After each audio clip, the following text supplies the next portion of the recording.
friends, this is Pooja Solanki and today I am in the most vibrant city of the vibrant state. Yes, you guessed it right, I am in Ahmedabad and today here I'll be discussing with Mr. Manan Choksi of RE about the real estate bill and its impact on the real estate industry in your favorite program, Expert Advice. Now without wasting a minute, let's meet up with Mr. Choksi. Hello and welcome to Expert Advice. It's a buyer's market right now and for sellers the market is very slow. And in this scenario, sellers are prone to some common mistakes. Now what these mistakes are and how to avoid them, we'll discuss today with Mr. Manan Choksi of RE. Let us first welcome our very special guest for the day. Hello and welcome to the show, sir. I think this is one path-breaking tip that you have given to the sellers. And now moving further, are there any mistakes that that are committed by sellers when it comes to legal aspect?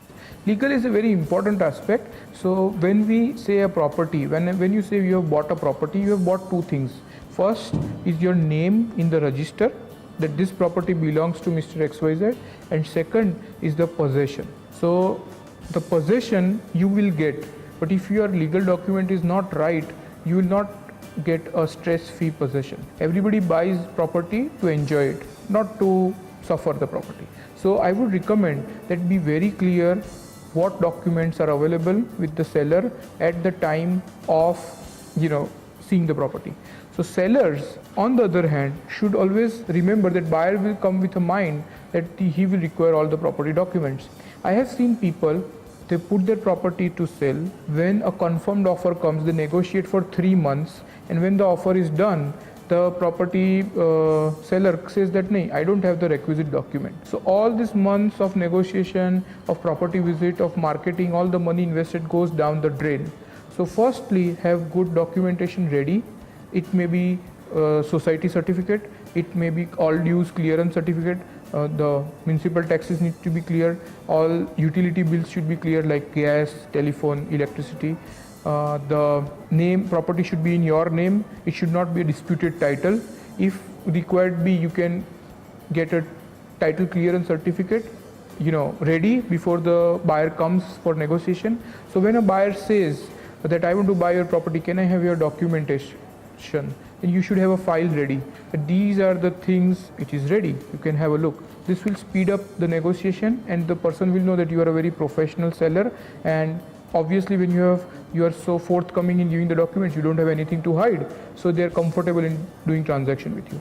I would recommend that be very proactive, take a lawyer's opinion. If you have a 1 crore rupee apartment to sell, it's worth taking 5,000 rupee of advice from a lawyer. Keep all the documents ready, and when the time, if there is a dispute of title, spend time in clearing the title, because nobody is going to buy if a disputed title property. Okay. We are discussing about what are the common mistakes committed by sellers. We have covered almost every aspect. Now let's take this conversation further. Do you think are there any common mistakes that we haven't discussed yet that you would like to tell our viewers? Yeah, there are a lot of mistakes. We have still scratched the surface. It will take some time before I can list down everything, but let me bring forth few important ones. Like I said, is the price and the legal documentation. These are two important mistakes. But another important mistake is the emotional attachment. So I understand people have lived in their home for 20-25 years, but when they are ready to sell it, they are not ready to sell it.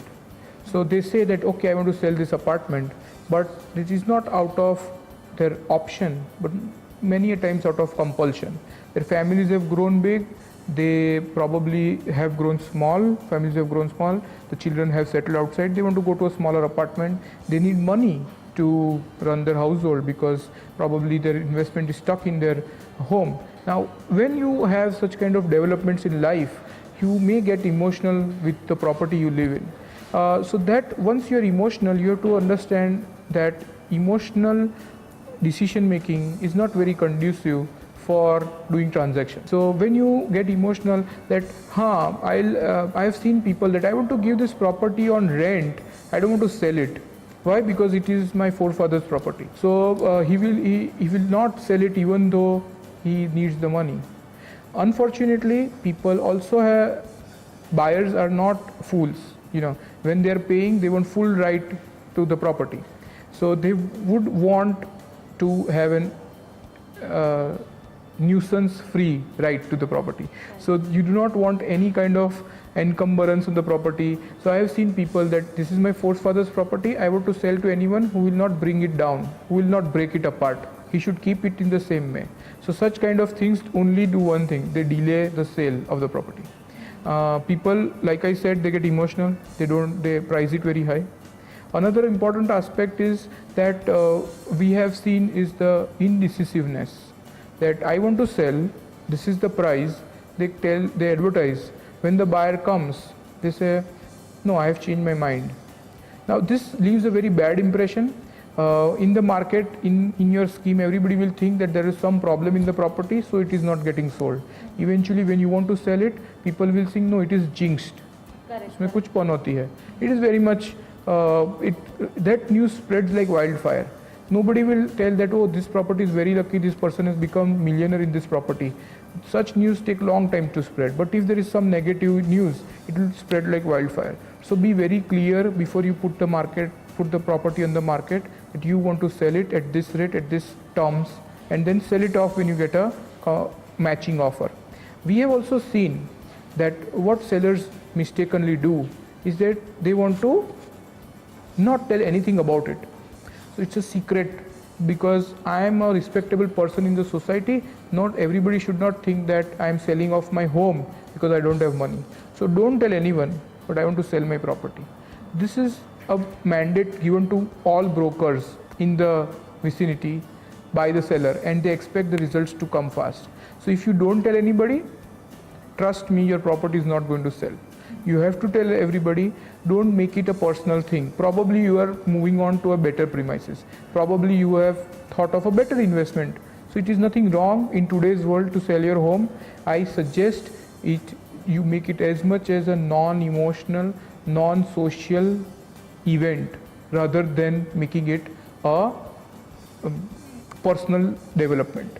It's time for a short break. Don't go away.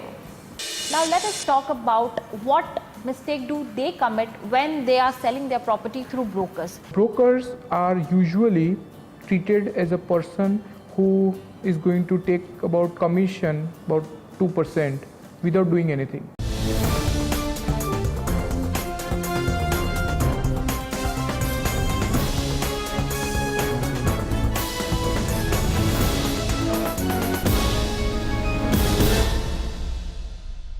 Welcome back to Expert Advice. We are in conversation with Mr. Manan Choksi, and we are talking about how sellers can avoid the mistakes when they are selling their property. Now let us talk about what mistake they commit when they are selling their property through brokers. Brokers, we are part of the world's largest broking company, so we have more experience in dealing with customers, especially residential resale customers that we specialize in. Brokers are usually treated as a person who is going to take about commission, about 2%, without doing anything. However, there is this big mistake. What people do is, good brokers are your best friends. If brokers can help you sell your property at the right price and guide you through the entire process, they can help you save money much more than 2% that they are charging. So eventually you will be benefited while talking to a broker. Now, I have seen people doing few mistakes. Like I mentioned earlier, they tell broker, don't tell anybody, but I want to sell this property.